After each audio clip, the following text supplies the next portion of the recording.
Welcome to the Great Detectives of Old Time Radio. From Boise, Idaho, this is your host, Adam Graham. Got any comments? Send them to me, box13 at greatdetectives.net. Cast your vote for the show on Podcast Alley, podcastalley.greatdetectives.net, and become a fan of the show on Facebook, facebook.greatdetectives.net. Well, Jeff Regan, when it first started out, began as Joe Canto, detective, and then was changed to Jeff Regan. Now, we don't know whether they changed leads or they just changed the name of the show.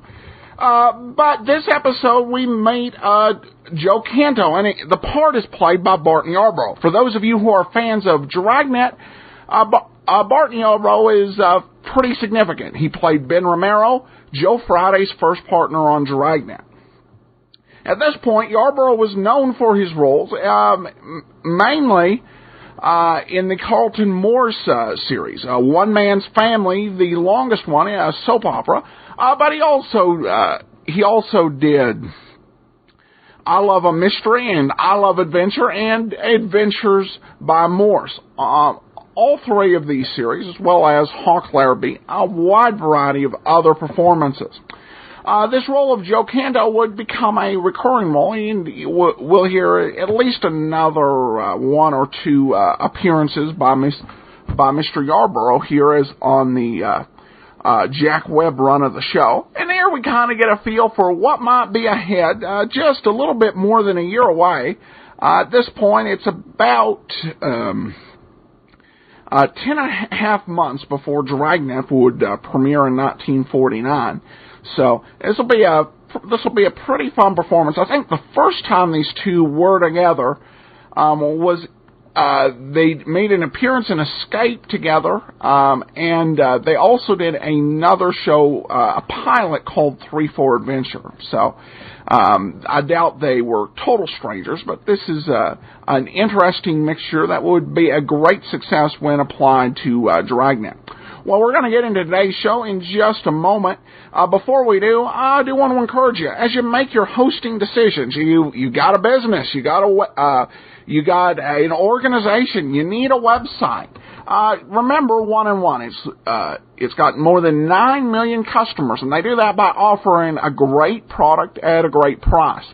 To learn more about the services, including domain names, personal services, small business, and large business, go to greatdetectives.net and click on the 1&1 banner on the right side. Or go to hosting.greatdetectives.net. But now let's go ahead and get into The Lady with the Golden Hair here on the Great Detectives of Old Time Radio. When Anthony J. Lyon cashes in on somebody's trouble, it means money for him. For me, it means work. I'm Jeff Regan, the Lyon's private eye.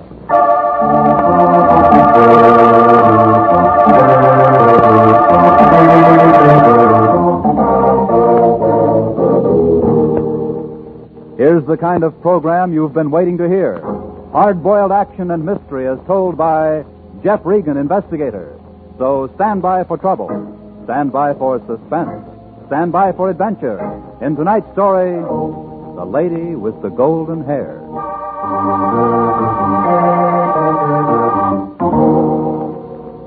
And now, here's Jack Webb as Jeff Regan. Well, this is the way it started. I was sitting in the Lion's den waiting for him to get off the phone so I could ask him about my expense sheet on that New Orleans thing. He was playing the usual games with his lawyer, and just about the time he hung up and turned his chair my way, the office door opened. All right, Regan, what do you want? Aha! A little curly-headed man, about 40, dressed in a black suit, was standing there. He was holding a stack of $50 bills, a gold-headed cane, and a red card in one hand. In his other, he had a black derby with a hole through the top of it, a pair of suede gloves, and a white carnation. He stood there, looked at both of us. The Lion looked at the $50 bills. I looked at the little man. Aha! You are Mr. Lyon, no? I, Max Vladimir, have come to see you unappointed. Where you are? My name's Regan. This is Mr. Lyon. Aha. You will do it. Won't you sit down, Mr. Max Vladimir Max. 1642 Mulholland Drive, Hollywood 28, on Imperial Studio payroll. Time I do not have. I will not sit.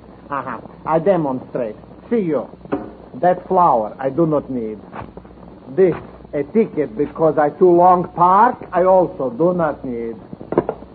Cane I place here. A gift from my grandfather. I keep that. Also gloves. Now, what have I left, gentlemen? Quite a bundle of cash, Mr. Vladimir. Yeah, from bank I just arrived. Also this I do not need. For you. All for you. Well, Mr. Vladimir. Aha. Now, what I have. You I answer myself. Bullet hole in half. See you. Oh. Is not finished. 1, 2, 3. Yeah, those look like 38 slugs. Where'd you get them? Out of doorway, I dig them where I'm shot last night in my home. Who's shooting at you, Mr. Vladimir? This, if I know, I shoot back. I have no enemies. Everyone is madly in love with Max Vladimir. I must buy new hats. Cannot buy new hats. Kindly, you will guard my body from dying. Of course. You've certainly come to the right place, Mr. Vladimir. If your life has been threatened, you can depend on International Detective Bureau to see that no harm comes to you. Therefore, it is so. We see. I understand perfectly. Well, if somebody shot at you last night, why didn't you call the police? Mr. Regan meant to ask who recommended you to International. Aha, I explain. In Imperial Motion Picture Studio, where master of makeup, Max Vladimir, who is great, is imported to create beautiful faces from skinny skulls and fat necks, is much newspaper. Free sometimes for agents to press. Hollywood police might think because I work on great gun epic, tie my rope tight, is free trick for agents to press. But is not joke. To you I come to take no chance. Yeah. In I am, Mr. Regan. Of course you're in, Mr. Vladimir. And Mr. Regan here will stick right by your side until we can get to the bottom. Now, wait a minute. If I have to, I'll use every man on my staff to protect your life, Mr. Vladimir. All of the resources of International Detective Bureau are behind you. Regan, I'm entrusting you with Mr. Vladimir's life. Already better, I feel. We stop. And call me, Regan. Call me. I know. Call you if I run into trouble. Come on, Max.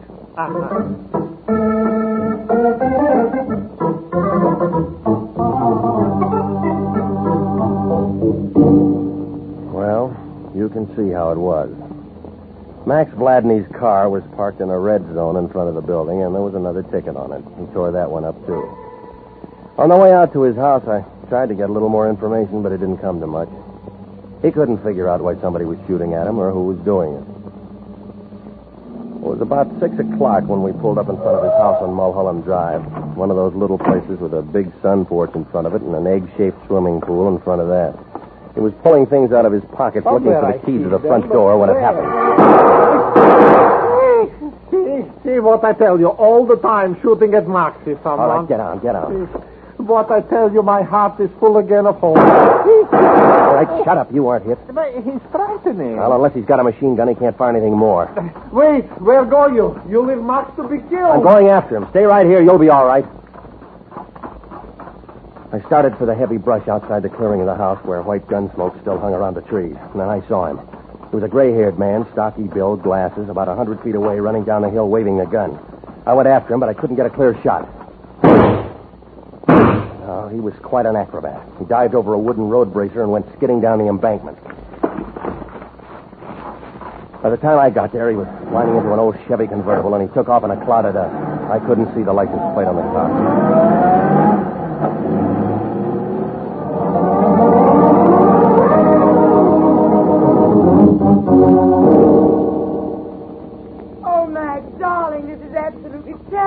Terrible, darling. Something like this happening to you. Oh, Max, why would anyone want to do such a thing? It's beyond me. I got back to the house 10 minutes later, and there was a black convertible in the driveway and a very blonde girl in the doorway.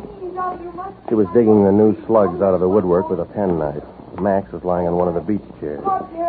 When the blonde girl saw me, she pulled off her sunglasses and held out her hand. How do you do? You're Mr. Regan. Did you kill him? I got away. Oh, and I am again to be shot at. You say he got away, then you saw who it was. Part of him. Who are you? Oh, you beg my pardon. This is Hilda Grayham. You have seen her in pictures. The hair, I have seen her different. She's my wife, almost. Did you see anybody? Well, I heard the shots as I drove up and found poor Max by the door. He's got to stop this business, Mr. Regan. He's got to stop. Next time, maybe... Well, it certainly does have to stop, Mr. Regan. Max, why, he's the finest makeup artist in the world. It'd be a great loss to everyone in Hollywood if anything ever happened to him. You see? Am I valuable? Did I not tell you? Yeah. Tell me. Where's your phone? Oh, in there, in my private workshop, study, where I have to live. Use it, please. Call Mr. Lyon and stop the shooting. Oh, Max, darling, it's all so terrible. After all you've done to me, and now I should be able to do something to you, and I feel so helpless. Lyon. This is me. I'm calling from Max's. Somebody just threw 6 bullets all over the place. What? Is Max all right? Didn't even come close. Oh, good. Now, the Treasury Department tells me he paid $20,000 last year in income tax, and he can afford a little protection. Well, whoever it is got away. I think we ought to turn this over to the cops. The cops! And let them do for free what we're getting paid to do? Not on your life, Regan. What about his life?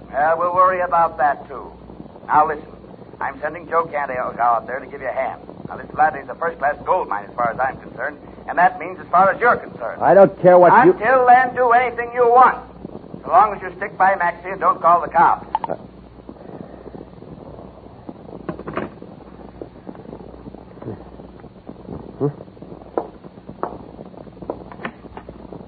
That figured. Fair label.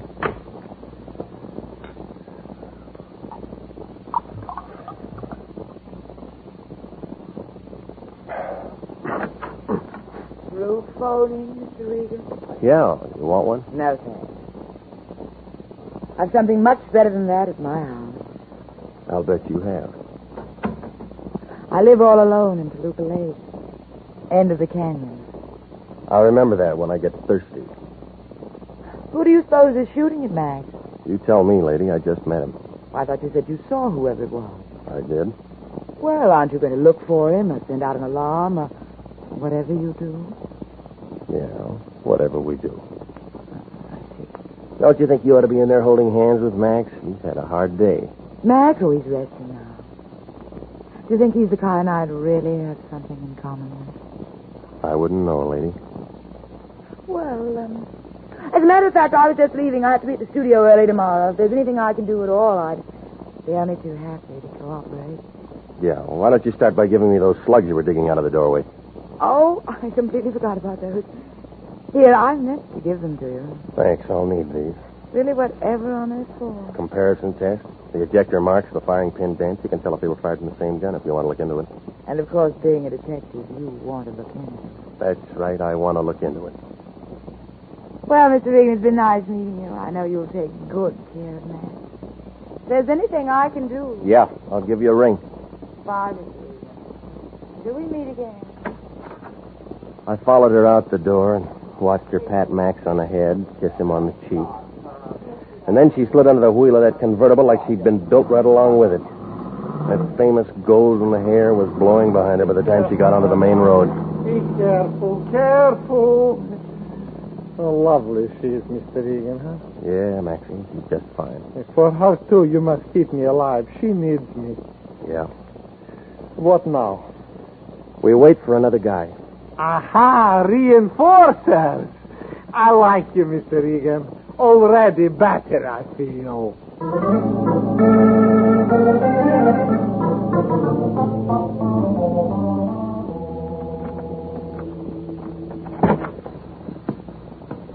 It's only me, Regan. Take it easy. Oh, Canto.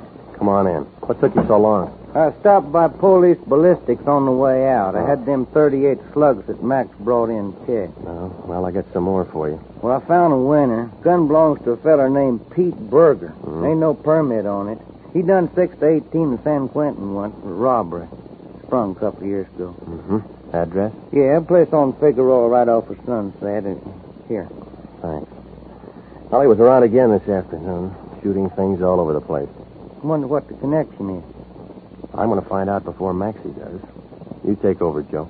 Okay, where's our clay pigeon at? Roosting in there. Now, keep your eyes open, Canto. I'll get back as soon as I can. Oh, take your time, son. Joey the Canto is on the job.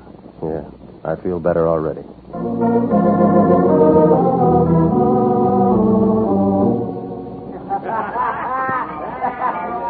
do you know how to play Carolina in the morning? What about Carolina in the evening? Well, if there isn't a stranger in our midst, boy.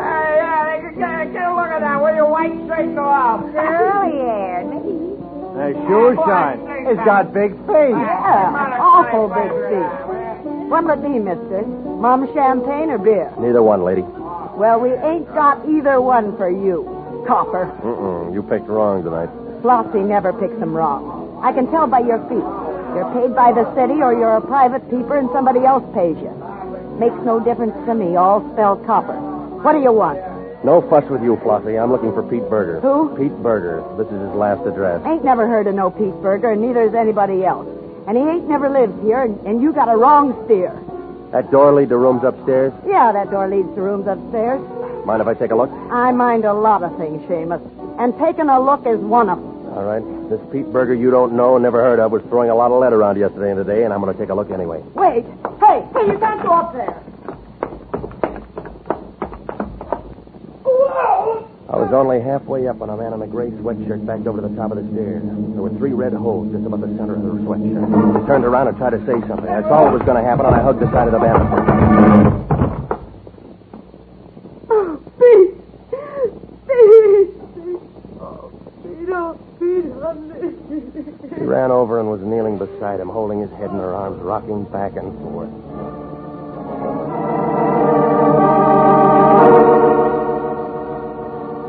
Yeah, you guessed it. It was the same man I'd chased all afternoon, and he didn't live 5 seconds.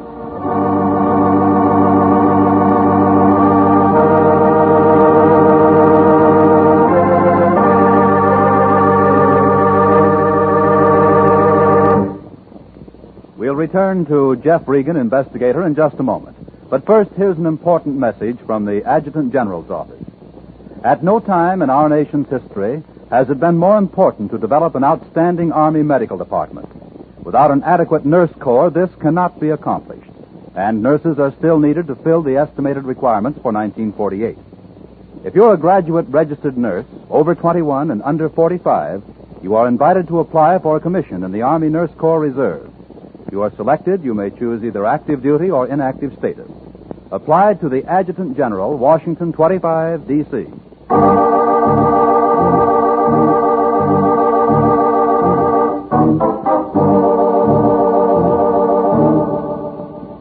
And now, back to the story of the lady with the golden hair.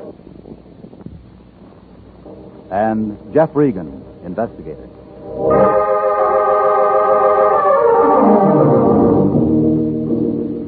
Well, after he came falling down the stairs at me and Flossie had a good cry over him, there wasn't anything to do but to call Central Homicide. They got there a few minutes later and went over the whole place, taking pictures and prints. Finally, a wagon pulled up, took what was left of Pete Berger down to the morgue. Detective Lieutenant Salvatore Wendetti, up to Homicide, asked everybody a lot of questions, and shipped a couple of people downtown for a couple of different things, and finally got around to me. Regan, I think you ought to get yourself a new job. Every time the lion growls, you wind up with a corpse someplace and somebody has to ask you a question. That wasn't my idea, Sally. I might have to book you on technical charge. Oh, stop it, will you? You know I didn't have anything to do with him getting Now, shot. when next car named Pete Berger gets topped off just before a private dick gets around asking him a few questions, I got to ask the private dick some questions myself, or else the chief is going to ask me some questions. Make sense? All I know is that somebody's been shooting at a client of mine. Mm-hmm. And that somebody's Pete Berger. How do you know? The bullets came from a gun owned by Pete Berger, so I came down to see him. Only he walks out all loaded down with 45 slugs and dies before you can say hello. Isn't that the bunk? Who's your client, Regan? Do I have to tell you? No, but you will. Company policy. Company policy. Confidence in a client, Regan. Can you arrest me for anything? Depends. Material witness, maybe. Yeah? While it's pending, I'll get a hold of the Lion, he'll get a hold of Harry Presidio, and then I'll bet you $10 there'll be a writ of habeas corpus at the station by the time you get me there. All right, you're clear. This is a murder case, Regan. That's a serious crime in anybody's town. I don't know any more than I just told you, Sal. You know the name of your client? Okay. Why was Pete shooting at him? That's what I was going to ask Pete. Oh, now just exactly where does that put us? My client's safe and sound in his home, and Joe Canto's keeping an eye on him.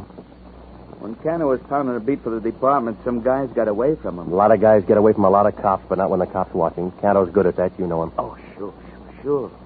It's a thought. Well, it's no good. Before Pete Berger went to San Quentin, he was never very handy with a gun because his eyes were so bad he couldn't see his hand in front of his face. He didn't hit anything yesterday or today, but he was sure trying. Now, Flossie told me Pete's been playing stuntman in pictures, making a buck at it. It seems he learned all his tricks while he was in the clink. They have a nice gym up there. They never tell what they'll do next. Still, can't understand why he'd all of a sudden go around shooting at somebody. You figure it's Sally Maybe there Umley. was something personal and that Pete had to do it. And whoever Pete was shooting at got kind of sore. Turn around and plug Pete tonight, huh? My client's home, safe. Sure. Cato's good. Almost forgot. Pete Berger was a perfect setup for a wise guy. An ex-con who done 15 years, who learns his lesson, wants to make a straight dime, gets mad when anybody bothers. Blackmail. Been done before. Pete had a good, healthy bank balance. I guess he was saving up for his old age. But some wise guy finds out Pete's a con, says, I'll tell you, boss, unless you kick in. Then maybe Pete starts shooting to scare him into shutting up. Make sense? Sounds like an old fairy tale, But Sally. screwy enough to be the answer. Only this wise guy Pete's shooting at thinks Pete might be meaning business. So he just comes over here tonight and plugs Pete. And who's the wise guy? Your client. You aren't going to tell me his name? I can't involve a client in a murder. Oh, yeah, company policy. I almost forgot. Regan will find out in the morning. We got some lawyers, too. I know. Couldn't tell me now?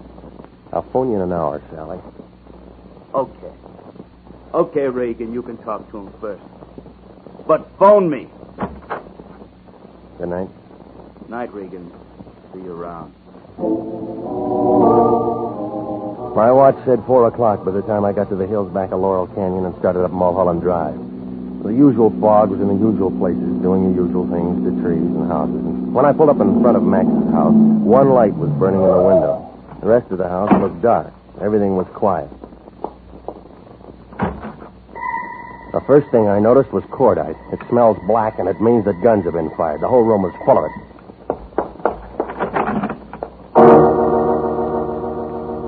Max Gladney was lying half on the floor and half on the table he'd used for a workshop. A bottle of spirit gum was spilled on the floor along with some false blonde hair and a cracked wig block. He had one free arm around a white plaster cast of a head, just like it was a doll. There were 2 blue holes in the middle of his forehead. I just stood there looking at him when I heard a noise in back of me. It was Canto, and he was on the floor at the foot of the bed. Oh, no, don't try to move me, Regan. I've been laying here waiting for you. It's in my lungs somewhere. I don't think I got any blood to spare.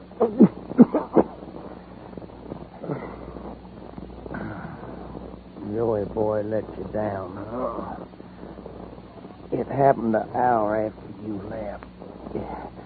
I don't know who done it. A lot of noise in Max's room, and I come in, and the next thing I know, I'm taking a slug myself. Hey, call me a doc, will you, Regan? I got a date tomorrow night. She's been trying to get rid of me. Does it give her a good excuse? Guess Lionel'll be mad, huh? Call me a doc, Regan, right quick.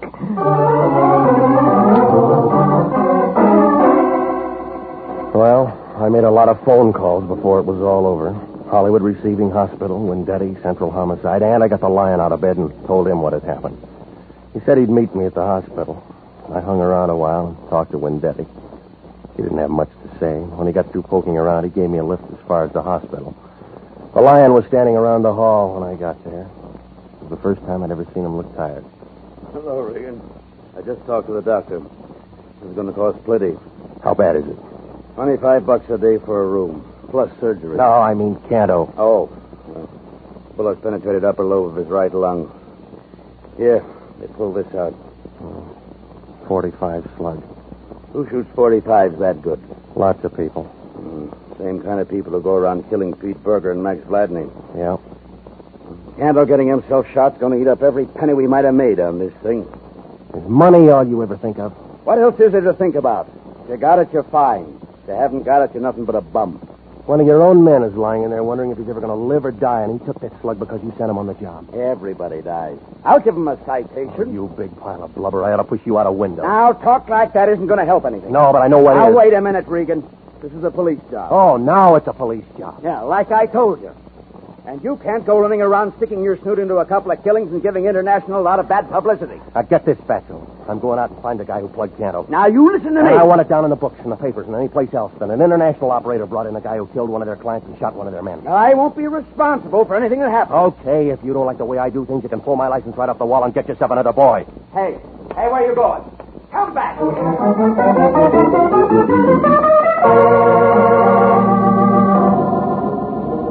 Well, Mr. Regan, when I saw you at Max's yesterday afternoon, I didn't think you'd come by for that drink at 6 o'clock in the morning.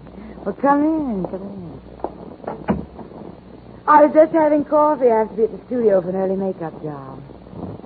You look all right to me the way you are. Well, you can be nice. Will you have some coffee? No, thanks. Oh? I just stopped by for a minute. I'm afraid I have some tough news for you. Max. Something happened to Max. He's dead. Oh, no. Not Max. Oh, Max. Somebody shot him 3 hours ago. Why would anyone want to kill Max? That's what I'm going to find out. Max expected me to marry him. So many plans. What can I do to help, Mr. Regan? What can I do? All right, now look. A smart cop named Wendetti is going to be knocking on your door pretty soon. He's going to ask you a lot of questions about Max. Give me the answers first. Would you mind terribly if we sat down? Max was all I had. I want to be near someone. Sure. I know I'm acting silly about this. What is it I can tell you, Mr. Regan? Did Max ever mention a man named Pete Berger? No. Never heard that name before. Well, he worked at the same studio. He was the one that shot at Max yesterday afternoon. And he killed Max? No, he's dead, too. He was shot to death an hour earlier. I was there. I'm not very good at this kind of thing. What are you trying to tell me, Mr. Regan? Both of these killings were done by an amateur, and not very good jobs. But there had to be some reason. I don't know. I've been in the business a long time, lady. Too long. People kill for money or love or just for the crazy feel of blasting a gun at somebody. There's been a lot for you. You know, if you find a reason, you find a killer. What kind of work would a makeup man be doing at home? I don't know. Max always tried to improve his work. Because that's why he made the money he did. He might have made a plaster cast of a head so he could study a face. I suppose so. Yes. Your face? Yes, I suppose so. Why? Oh, it's a nice face. I've seen it in pictures. Those press agents think my hair is nicer. Yeah, it is. Long, golden hair. It feels soft and warm. The way you hoped it would feel. Yeah, it does. And my lips?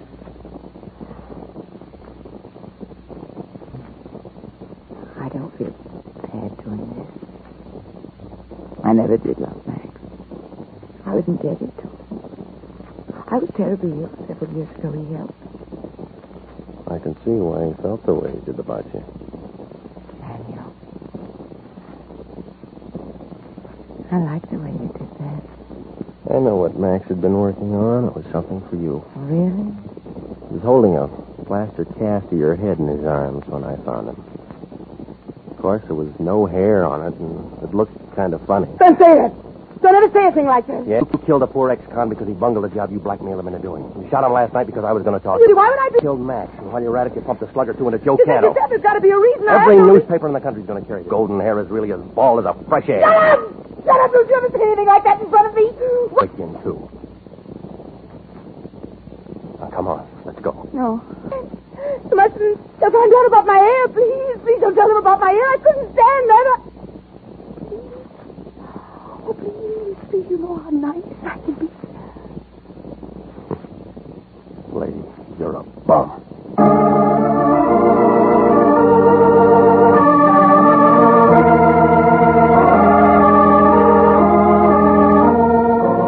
Well, Max had been trying to get her to marry him, and she didn't want to marry anybody, so she killed him. The police stenographer scratched his head on that one until I explained it was her hair, that long golden hair. Only it wasn't hers. It was a wig that Max had fixed up for her. She'd lost all hers when she was sick and couldn't stand the thought of anybody going around knowing it wasn't her own. Well, I guess you run into all kinds. A couple of days later, I saw Canto at the hospital. He'd had some transfusions and a lot of other things. He was coming along fine. He was reading a paper when I walked in. Oh, Ray. So what is what, huh? Hi, Joe. I've been reading about that Hilda Grayham. Too bad they don't take her picture without all that pretty hair. Serve her right. Yeah. How you feeling? Peachy. Regan, how long we been working for the line? Too long. How many people been killed and messed up in that time that me and you knows about personally? Too many. One thing I can't get through my noodle. Why don't we get some other kind of a job? Real estate or movie extras or something. Why do we do it? Why do we do it, Jeff? I don't know, Joe. I don't know.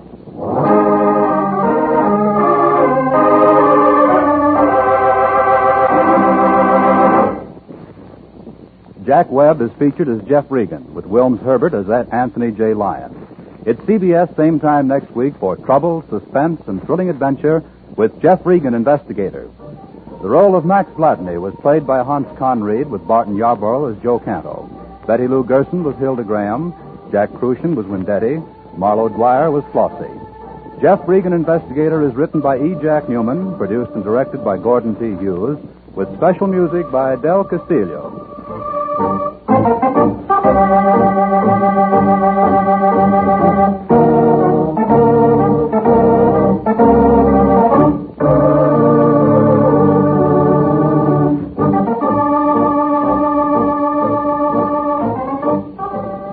This program came to you from Hollywood. Bob Lamont speaking for CBS, the Columbia Broadcasting System.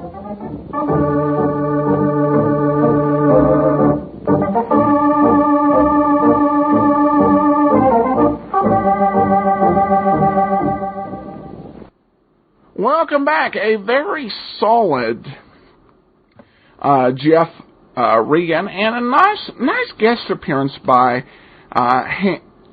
Hans Conried there. That was his character of Max was an incredible guest star. Really almost stole the show in the scenes that he was in. Well, we got some comments to get into. This one comes just directly off the website in regards to Jeff Regan. Bill writes in, your podcast of Jeff Regan, Johnny Madero, and especially Pat Novak have forced me to revise my opinion of Jack Webb. His radio performances are often clever, usually well-crafted, and generally more nuanced than they seem. Consider the timing and focus required to spit out a mouthful of Novakian similes without sounding insultingly flip. It is unfortunate that many of us know Webb only as television's Detective Joe Friday. Webb's performance on the 1960s version of Dragon offers a little clue to the dynamism that characterizes the actor's radio work. Thanks for helping to set the record straight, and always glad to do that on Jack Webb. Nice. So many things I think about Webb, as well as history in general, are kind of impressions that aren't based on facts. So when you got the recorded facts, that just makes it easier for people to figure it out. All right, last comment, just a simple great show-off podcast, Alan. That's much appreciated. All right, well, we're going to wrap up the show. We'll be back tomorrow with Let George Do It. Next week, another episode of Jeff Regan. Again, any comments, send them to me, box13@greatdetectives.net. Cast your vote for the show on Podcast Alley, podcastalley.greatdetectives.net. And you can call and leave the show a voicemail. The number, 208-991, Great D. That's 208-991-4783. But from Boise, Idaho, this is your host, Adam Graham, signing off.